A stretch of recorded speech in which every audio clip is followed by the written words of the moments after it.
feeling deep inside that you've been lying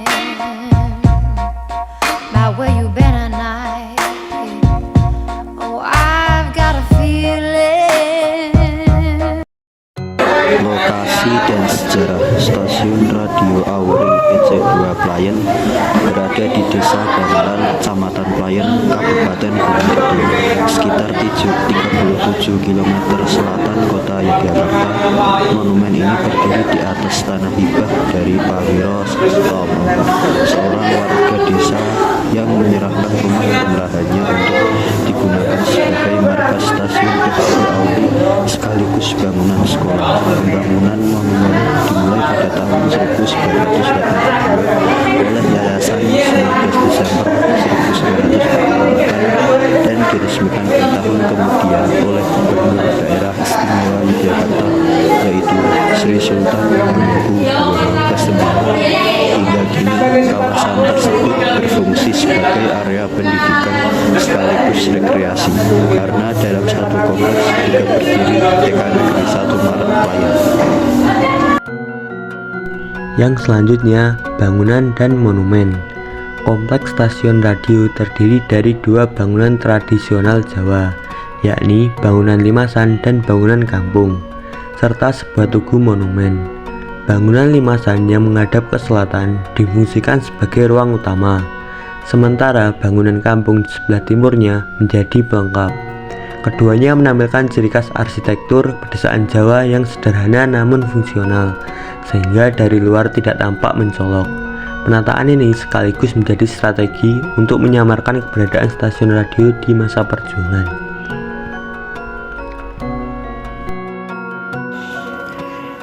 Yang ketiga, fungsi dan aktivitas. Pada masa Perang Kemerdekaan, bangunan limasan difungsikan sebagai ruang siaran sekaligus ruang penyamaran dengan penyimpanan hasil panen, sehingga terlihat seperti rumah biasa. Sementara itu, bangunan kampung pernah digunakan sebagai kandang sapi dan tempat penyimpanan peralatan radio, lalu sempat difungsikan sebagai dapur untuk kebutuhan guru TK dan penjaga museum. Kini, fungsi utamanya adalah sebagai monumen sejarah yang dilengkapi ruang pamer sederhana berisi dokumentasi foto perjuangan. Peranan dalam perjuangan. Stasiun radio Auri PC kedua Playen memiliki peranan penting pada masa agresi militer Belanda II. Dari tempat inilah berita mengenai serangan umum 1 Maret 1949 disiarkan ke seluruh penjuru negeri, bahkan sampai ke perwakilan Republik Indonesia di New Delhi, India, untuk kemudian diteruskan ke PBB di New York. Siaran ini membuktikan kepada dunia internasional bahwa perjuangan bangsa Indonesia masih berlangsung, sehingga mendorong Belanda mengembalikan Yogyakarta kepada pemerintahan Republik Indonesia. Stasiun ini merupakan salah satu dari 39 stasiun radio Auri di Indonesia kala itu, yang dipindahkan dari bendung dekat Pangkalan Udara Gading ke rumah Pak Wiro Sutomo atas prakarsa Marskal Madya TNI Budiarjo.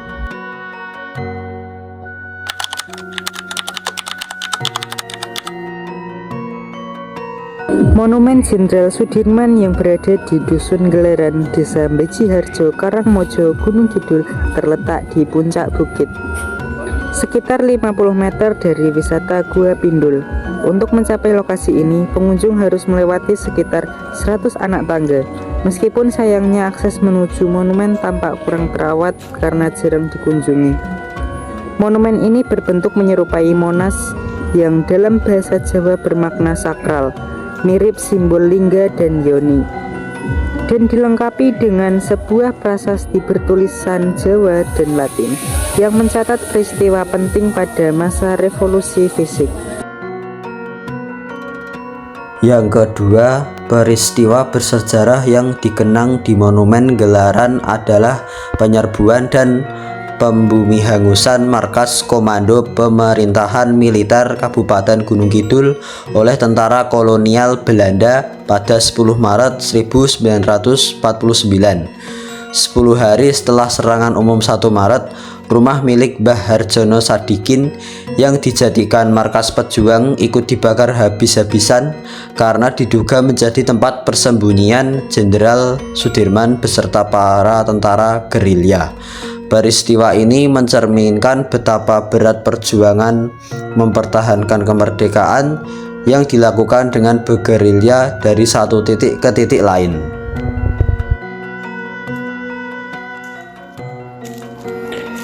Yang ketiga, monumen ini juga mencatat kehadiran tokoh-tokoh penting yang pernah singgah di Gelaran. Di antaranya Panglima Besar Jenderal Sudirman, Kolonel T.B. Simatupang, Menteri Jusuf Wibisono, Kolonel Suharjo, dan Insinyur Dipo Kusumo.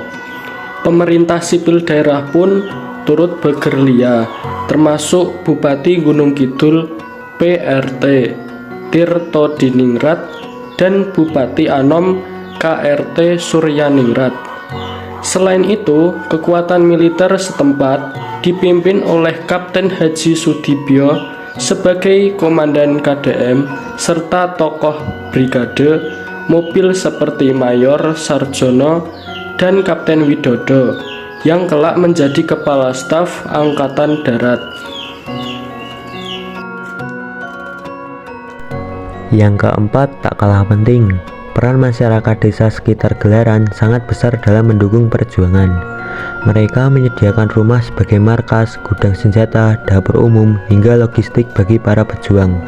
Nama-nama seperti Mbah Podorejo yang rumahnya dijadikan gudang senjata, serta pemuda-pemuda penjaga gudang seperti Cando, Sugiri, dan Gimin tercatat sebagai bagian dari perjuangan rakyat kecil. Monumen ini bukan sekedar penanda sejarah, melainkan pengingat nilai luhur bahwa perjuangan kemerdekaan lahir dari gotong royong rakyat desa yang bekerja tanpa pamrih. Sesuai falsafah Jawa, sepi ing pamrih, rame ing gawe.